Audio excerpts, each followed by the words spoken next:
ओम शांति।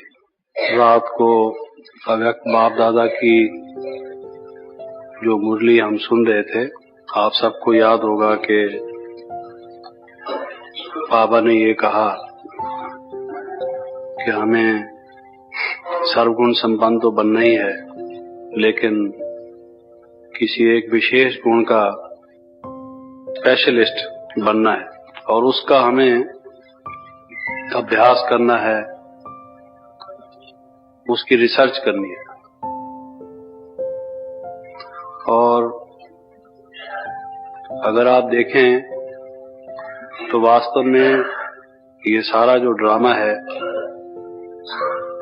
सतयुग के आदि से लेकर कलयुग के अंत तक और संगम युग को भी उसमें ले लीजिए, ये गुणों का ही खेल है,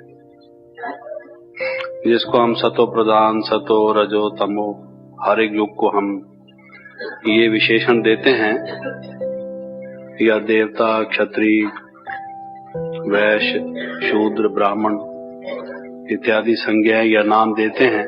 ये सब गुणों ही पर आधारित हैं, गुणों ही का खेल है। ये सारा जो उत्थान और पतन की कहानी है, ये गुणों की ही कहानी है। अभी जो हम सारा पुरुषार्थ कर रहे हैं मनुष्य से देवता बनने का, या नर से नारायण और नारी से श्री लक्ष्मी बनने का, उसको नाम हम श्री नारायण और श्री लक्ष्मी दे देते हैं, लेकिन वो गुणों की ही मूर्ति हैं, दिव्य गुणों की। तो दूसरे शब्दों में हम ये कहें कि हम गुणवान बनने का, दिव्य गुणों की धारणा का पुरुषार्थ कर रहे हैं। अगर हम योग अभ्यास करते हैं तो भी लक्ष्य यही है कि उस आत्मस्मृति से हम में गुण स्थिर हो जाए। अगर हम ज्ञान का अध्ययन करते हैं तो उसके पीछे भी हमारा मूल भाव यही होता है कि हमारा पतन क्यों हुआ, दुख और अशांति क्यों हुई, उसके कारण को जानकर और उस कारण के परिणाम को जानकर आगे के लिए हम समझ जाएं कि अवगुणों को, दुर्गुणों को, आसुरी गुणों को छोड़ दें और दिव्य गुण धारण करें। जितने भी संसार में धर्म हुए, उन सब ने बात गुणों की, लेकिन उनके गुणों की पराकाष्ठा, उसकी हाइट, उसकी डिग्री वो नहीं थी जो बाबा ने आके बताई। उदाहरण के रूप से उनके भी जो साधु संत महात्मा सन्यासी थे, थोड़ा बहुत ब्रह्मचर्य के लिए उनको कहा गया, आम लोगों को ब्रह्मचर्य के लिए नहीं कहा गया, वो डिग्री वैसी नहीं थी। और गृहस्थ में संयम नियम रखो, लेकिन पूर्ण ब्रह्मचर्य, पूर्ण पवित्रता के लिए नहीं कहा गया। तो अभी जो एक विशेष सारा जो बाबा के ज्ञान का सार है, वो यही कि हमें दिव्य गुण संपन्न बनना है, और वो भी सारे गुण धारण करने हैं, कुछ थोड़े से गुण नहीं। जनरल प्रैक्टिशनर तो बनना ही है, सर्वगुण संपन्न तो बनना ही है। उसमें से बाबा ने कहा कि अपनी अटेंशन को कंसंट्रेट करने के लिए, क्योंकि अगर मनुष्य का ध्यान बिखर जाता है तो वो एक किसी काम में एक क्लाइमेक्स, एक हाइट, एक ऊंचाई नहीं प्राप्त कर पाता। अगर वो एक टिक किसी बात पर जम जाता है, उसके पीछे लग जाता है, तो कहीं वो कुछ पा लेता है। अगर मनुष्य एक एक 2-2 फुट के खड्डे ही खोदता जाए तो वो कुआं नहीं बनता, उसमें से पानी नहीं निकलता। लेकिन अगर एक किसी जगह पर 20, 25, 30, 40, 50 फुट खोद लेता है तो उसका कुछ निकल आता है नतीजा। तो उस एक के पीछे लग जाओ।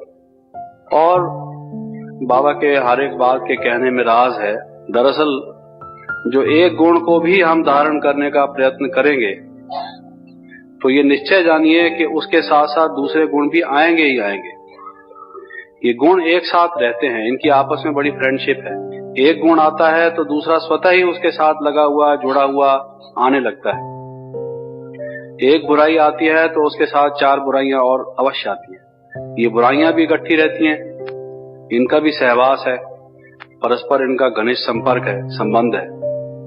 और जो ये गुण हैं, ये भी, इनका भी अटूट संबंध है।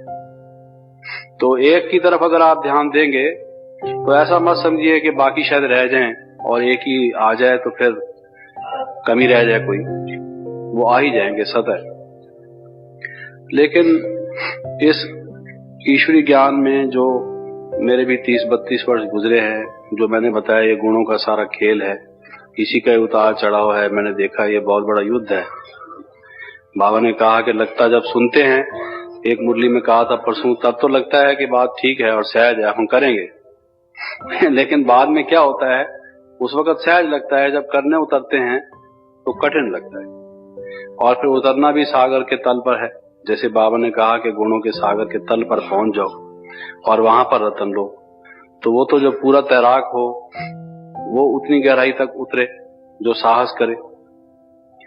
तो थोड़ा सा आपके सामने बताता हूं कि मैंने इस गुणों के पुरुषार्थ में जो ही मेन पुरुषार्थ है, बाकी सब इधर उधर की, एक समझिए कि वातावरण तो हमारे यहाँ शांति का, बाबा ने कहा सुख शांति का, पवित्रता का है ही, वही हमें आगे ले जाता है। लेकिन जो सारा आंतरिक पुरुषार्थ है, अंतर्मुखी होकर जो आगे बढ़ने का ये सारा परिश्रम है, हमारा विद्यार्थी जीवन, ये है तो दिव्य गुणों की धारणा का। लेकिन इसमें मैंने देखा है, जहां कहीं मनुष्य हार खा बैठता है, चाहता है दिव्य गुण धारण करूं, लेकिन परिश्रम पुरुषार्थ करने के बाद भी पूरा सफल कई दफा नहीं बन पाता, और कोई इसको सफलता पूर्वक करके आगे बढ़ जाता है। उसके कुछ मूल कारण होते हैं। उसको अगर हम पूरी तरह से समझ जाएं और समझने के बाद अगर वो हमें स्थिर हो जाए, बहुत दफा हम बात को समझते भी हैं, वक्त पर वो बात बुद्धि से हमारे खिसक जाती है। बाबा कहते हैं कि ये ज्ञान पारे की तरह से है, हथेली पर जैसे पारे को रखो तो खिसकता है, ऐसे ही कई दफा वो बात खिसक जाती है। तो सिर्फ समझना ही काफी नहीं, उस समझ को बनाए रखना, उसकी स्मृति को एक सदा के लिए स्थायी बना देना भी जरूरी है। लेकिन वो बातें कौन सी हैं जिनसे इन गुणों की धारणा या उनकी ना धारणा दोनों का संबंध है? मैं ये समझता हूं इस अनुभव से कि एक चीज तो हम जो कई बार भूल जाते हैं इस गुणों की धारणा में, वो है कर्म सिद्धांत, लॉ ऑफ कर्मा, कर्म की थ्योरी जिसको कहा जाता है। और वो तो बहुत बड़ी थ्योरी है, कर्म का सिद्धांत तो बहुत बड़ा है। आप कहेंगे कर्म कर्म कर्म तो हमने समझ रखा है, उसकी बात मैं अभी नहीं कर रहा। सबसे बड़ी बात उसमें एक ये भी है कि Karma is its own reward. कर्म स्वयं ही अपने में एक फल है। हम कई दफा कर्म का फल चाहते हैं कि हमने काम किया, फल तो निकला नहीं। इस आदमी के साथ मैंने अच्छा व्यवहार किया, लेकिन नतीजा तो ये हुआ कि आज ये आदमी मेरे से दुश्मनी करता है। मैंने इस व्यक्ति को बिजनेस में हेल्प की और आज ये अच्छा बिजनेसमैन बन गया और आज ये मेरी जड़ काटने की कोशिश करता है। उस वक्त हम में द्वेष आ जाता है, घृणा आ जाती है, बदले की भावना आ जाती है। कर्म तो हम अच्छा कर रहे थे, उसको हमने सहयोग दिया था, हमने मित्र भाव रखा था, भ्रातृत्व को हमने अपनाया था, लेकिन जब उस व्यक्ति का व्यवहार हमने दूसरा देखा तो फिर हमारी दृष्टि, वृत्ति, स्मृति, स्थिति सब डामाडोल बदल गए। तो हम कर्म का फल जो चाहते हैं, एक दफा ये भूल जाते हैं कि कर्म का फल निकलेगा। आपने देखा जो बहन भाई व्यक्तिगत रूप से मिल रहे थे, एक भाई को बाबा कह रहे थे कि तुम कई दफा कर्म का जल्दी फल चाहते हो, समझते हो कि अभी अभी इसका फल निकल आए, लेकिन किसी किसी कर्म का फल निकलने में समय लगता है, थोड़ा धीरे धरा करो। तो इसका मतलब ये हुआ कि कर्म के सिद्धांत को जानते हुए भी हम ये भूल जाते हैं ना, उस टाइम हम तुरंत उसका नतीजा चाहते हैं कि चूंकि मैंने इस आदमी के साथ भलाई की थी, इसको मेरे साथ भलाई करनी चाहिए थी। हम ये भूल जाते हैं कि मुझे भलाई का फल मिलेगा जरूर, और ये जो व्यक्ति अगर बुराई कर रहा है, इसके कर्म का फल भी इसको मिलेगा जरूर। और अगर मैं सहन करूंगा तो मेरी सहन शक्ति का फल भी मुझे मिलेगा जरूर, और अगर सहन ना करके मैं घृणा और द्वेष करूंगा तो उसका भी कुफल मुझे मिलेगा जरूर। ये बात हम जब भूल जाते हैं तो गुणों से हटकर हम अवगुणों, दुर्गुणों, आसवी गुणों की तरफ चले जाते हैं। तो मेरे ख्याल में ये बात हमें बहुत स्थिरता से धारण करनी चाहिए कि Karma is its own reward. जब मैं कोई अच्छा कर्म करता हूं, सबसे पहले मेरी अंतरात्मा, मेरी ज़मीर मुझे कहती है कि तूने ठीक कर्म किया। ये बहुत बड़ी बात है। एक मनुष्य को शांति होती है जब वो किसी प्यासे आदमी को पानी पिलाता है, उसकी किसी ने सराहना की या ना की, और जिसको उसने पानी पिलाया उसने धन्यवाद शब्द बोला या ना बोला, लेकिन क्या हमारी अंतरात्मा नहीं कहती कि ये मनुष्य प्यास से मर रहा था और मेरे पास पानी था और मैंने इसकी प्यास बुझा दी, पानी सफल हुआ और मेरे शरीर की जो अस्तित्व है वो भी सफल हुआ, मैं जो एक सजीव व्यक्ति हूं मेरा जीना भी सफल हुआ और मुझे संतोष होता है कि मैंने एक अच्छा कर्म किया।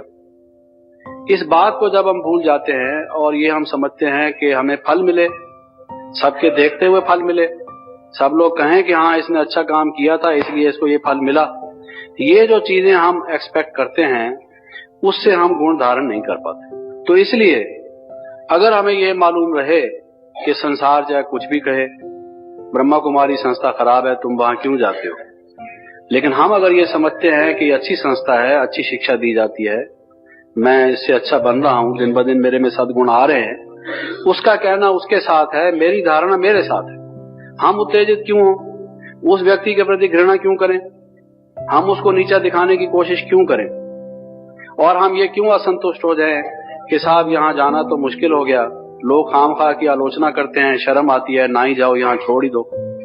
तो ये सब जो उल्टी बातें दुनिया में हम कई बार कई तरीके से कई परिस्थितियों में करते हैं, तो मैंने ये देखा है, बहुत देखा है, कई भाई बहन ज्ञान में आए, कई चले गए। एक मुरली में, साकार बाबा की मुरली में जब दादी सुना रही थी, जिन दिनों में मैं यहाँ अभी आया हूँ, उसमें ये कहा था कि सेंटर्स पर भाई बहन आते हैं। आज इस दफा हम गई, दादी भी अपना सुना रही थी, तो 5 व्यक्ति नए थे। अगले वर्ष जब गई तो 5 वो चले गए थे, दूसरे 5 आ गए थे। वो जो 5 चले गए थे, जो हिसाब यूं का तू कुंभा डूबा क्यों, वो जैसे कहते हैं ना भी बराबर कैसे रहा, वो 5 चले कहाँ गए, तो वो चले इसलिए गए किसी के कहने से, किसी के सुनने से, अरे तुम ब्रह्मचर्य का पालन करते हो जो ऋषि मुनि भी नहीं कर सके, और कभी किसी ने कहा भी नहीं, अननेचुरल सी बात तुम करते हो, इत्यादि इत्यादि बात हमने सुन ली।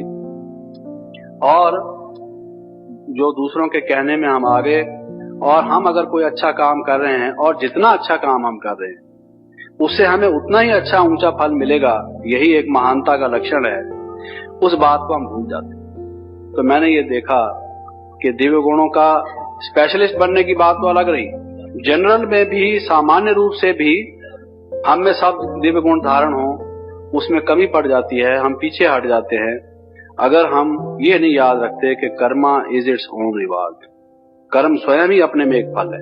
जो मनुष्य शीतल है, जो मनुष्य अंतर्मुखी है, जो मनुष्य सहनशील है, जो मनुष्य संतुष्ट है, वो स्वयं से अपने में ही शांति अनुभव करता है, और शांति कितना भी पैसा खर्च करने से नहीं खरीदी जा सकती, कितना भी संसार में वैज्ञानिक आविष्कार करने से प्राप्त नहीं हो सकती, सिर पटक देने से भी शांति नहीं मिल सकती, सारे संसार को पराजित करने से भी शांति नहीं मिल सकती।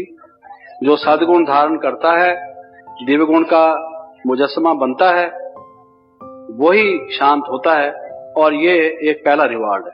अगर क्रोध को हम छोड़ते हैं तो हमने खुद जो शांति प्राप्त की, हमें ये स्वयं फल है, जो उसका साक्षात एक हमारे सामने प्रूफ है, उसका एक प्रमाण है कि अच्छा कर्म स्वयं में अच्छा होता है। लोग जो कुछ बात कहते भी रहे, हमें इस बात को ख्याल में नहीं लाना चाहिए। तो मैं समझता हूं अभी जो हम बाबा के वाणी को सामने रख के अपने जीवन को गुणों से सज्जित करने की कोशिश करें, उसमें इस बात को न भूलें। दूसरी बात जो मैंने देखी कि ये बात भूलने के साथ साथ जो जुड़ी हुई है, वो ये है दृढ़ता। आप चाहे किसी भी गुण के स्पेशलिस्ट बन जाएं, लेकिन अगर आप में दृढ़ता नहीं होगी तो किसी भी गुण के स्पेशलिस्ट बन भी नहीं सकते। स्पेशलिस्ट तभी बन सकते हैं जब पहले दृढ़ता हो। अगर आज आपने सोचा कि मुझ में सहनशीलता थोड़ी कम है और मैं सहनशीलता धारण करूंगा, और किसी व्यक्ति ने खामखा आपको छेड़ दिया, परेशानी में ला दिया, कोई ऐसी उत्तेजनादायक बात कर ली, अन्याय कर दिया, आपके खिलाफ झूठ बोल दिया, निंदा कर दी, आप अच्छा काम कर रहे हैं, आपकी बेइज्जती कर दी, जिसको आप कहते हैं अत्याचार करना भी शुरू किया, और आप उत्तेजित हो उठे, और आपने सुबह या रात को सोते टाइम तो ये विचार किया था कि कल से मैं ये गुण धारण करूंगा, या अभी से करूंगा, जिस समय से भी करूंगा। लेकिन जैसे बाबा ने कहा था कि बुनियाद अगर दृढ़ ना हो वो भवन नहीं टिक सकता। इसी प्रकार से अगर दृढ़ता ना हो तो गुणों की इमारत भी नहीं टिक सकती। पहली चीज है दृढ़ता। ध्रुव, जो ध्रुव की कहानी आती है कि मैं उस परमात्मा पिता को प्राप्त करूंगा, जैसे उसने सोचा तो ध्रुव बन गया। लोग कहते हैं ये ध्रुव तारा वही है, लेकिन बाबा ने क्या कहा कि वास्तव में तुम जो धरती के तारे हो ये उन्हीं की बात है। हम भी अपने उस लक्ष्य में ध्रुव हो जाए, दृढ़ हो जाए, अटल हो जाए, जिसको बाबा कई दफा कहते हैं कि अंगद बन जाए। अंगद शब्द वास्तव में क्या है? अंगद शब्द दो शब्दों का बना है, अंग और दा। दा माने देना, अंग माने जो हमारे फिजिकल ऑर्गन्स हैं, हमारे शरीर की जो इंद्रियां हैं, ये अगर हम बाबा को दे दें तभी हम अचल बन सकते हैं। ये शरीर हमारा है ही नहीं, हम तो बाबा के हो चुके, ये पराई चीज हो गई। अब तो ये हमारे पास अमानत हो गई। अमानत में खयानत हम कैसे कर सकते हैं? किसी की रखी हुई चीज में हम हस्तक्षेप कैसे कर सकते हैं? तभी हम अंगद बन सकते हैं। ये जो सारे नाम रामायण और महाभारत के हैं, ये गुणवाचक नाम रखे हुए हैं, जिसको उसमें जैसा पाठ दिया हुआ है, लोगों ने उनको ये व्यक्तिवाचक नाम मान लिया है ये परिचयवाचक। मनुष्य का गुण बताने वाले उसके कर्म के अनुसार रखे हुए। तो अंगद की बात इसी तरीके से है कि उसकी टांग नहीं हिला सका, क्योंकि टांग उसकी अपनी थी ही नहीं। भगवान की टांग जो भगवान के अर्पण हो गई, उसको कौन हिला सकेगा? बाबा ने कहा ना कि बाबा बाबा कहोगे माया भाग जाएगी, तो फिर वो रावण कैसे ठहर सके? तो मैं ये कह रहा था कि दृढ़ता, अगर दृढ़ता ही दृढ़ नहीं है, किसी किसी की दृढ़ता तो होती है लेकिन दृढ़ता ही दृढ़ नहीं होती। जैसे वो कहते हैं ना, if the salt loses its savour, अगर नमक में ही नमकीनपन न रहे तो दुनिया में कोई चीज नमकीन रहेगी कैसे? सारा जो भोजन हम बनाते हैं उसमें नमक डाल के ही तो नमकीन टेस्ट बनाते हैं, और नमक में ही नमकीनियत चली जाए तो फिर हमारा खाना जो है वो नमकीन बनेगा कैसे? अगर दृढ़ता में ही दृढ़ता ना हो तो फिर दृढ़ता गुणी क्या रहा? हम कहते हैं हाँ जी हमने बड़ी दृढ़ता से विचार किया है, अब तो हम दृढ़ता धारण करेंगे, लेकिन दृढ़ता धारण करने में भी पहले दृढ़ता की जरूरत है।